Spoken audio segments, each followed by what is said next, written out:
Prashant, Mandar, congratulations. First team फायनलला गेलेली. Back to back finals, काय वाटतंय? काही वेगळं केलंय का यावर्षी? ॲक्च्युली असं काही वेगळं नाही केलं आहे आम्ही.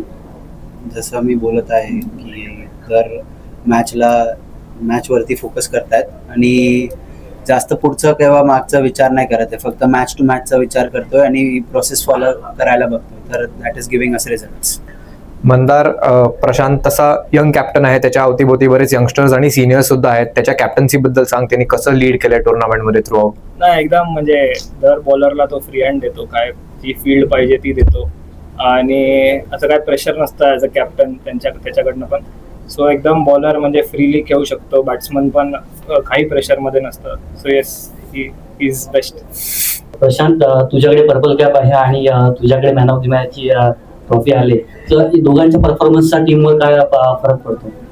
तर आमचे प्लॅन सिम्पल असतात. जे काय आम्ही ठरवतो मॅचच्या आधी ते एक्झिक्यूट करायचं ट्राय करतो आणि जे बेसिक्स आहे त्याला आम्ही स्टिक राहायला ट्राय करतो.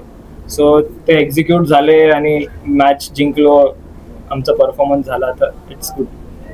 मंदार, आजच्या मॅचमध्ये विकेट किपर असणं किती फायदेशीर होतं पिच रिडिंगच्या हिशोबाने? कारण फर्स्ट इनिंग्सला बॉल वळत होता आणि ग्रिप होत होता आणि बॅटिंग अवघड होती, पण सेकंड इनिंग्सला एकदम फ्लॉलेसली तुम्ही चांगली बॅटिंग केली. तर विकेट किपर असणं किती हेल्पफुल होतं आज? नाही, ऑब्व्हियसली ते ॲडव्हान्टेज असतात आम्हाला. म्हणजे आम्हाला कळतं की आज काय ग्रिप होतोय बॉल, का आज थोडं स्लो येतोय, फास्ट येतोय. सो ते बॅक ऑफ द माइंड असतं. जे कोण आता मी आणि अर्शिन जातो, मी त्याला ऑब्व्हियसली इनपुट देतो की असं असं या विकेटवर हे शॉट्स तू ट्राय करू शकतो, हे शॉट्स अवॉइड करू शकतो. सो विकेट किपर असल्यामुळे ते ॲडव्हान्टेज असतात. प्रशांत, एक समीकरण पाहिलं आपला, आता टॉसचा विषय झाला. आपण एक पाहतोय इगल नाशिक टायटन्स कोणतं टॉस आणि आउट टू बॉल टॉस सगळीकडे असेल. काय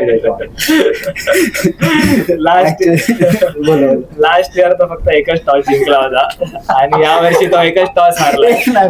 3 जिंकलेलो लास्ट इयर, 2 5 ओव्हरच्या मॅच मध्ये जिंकलेलो. तर यावर्षी टॉस जातोय, सर प्लीज जिंक्स नाही करत.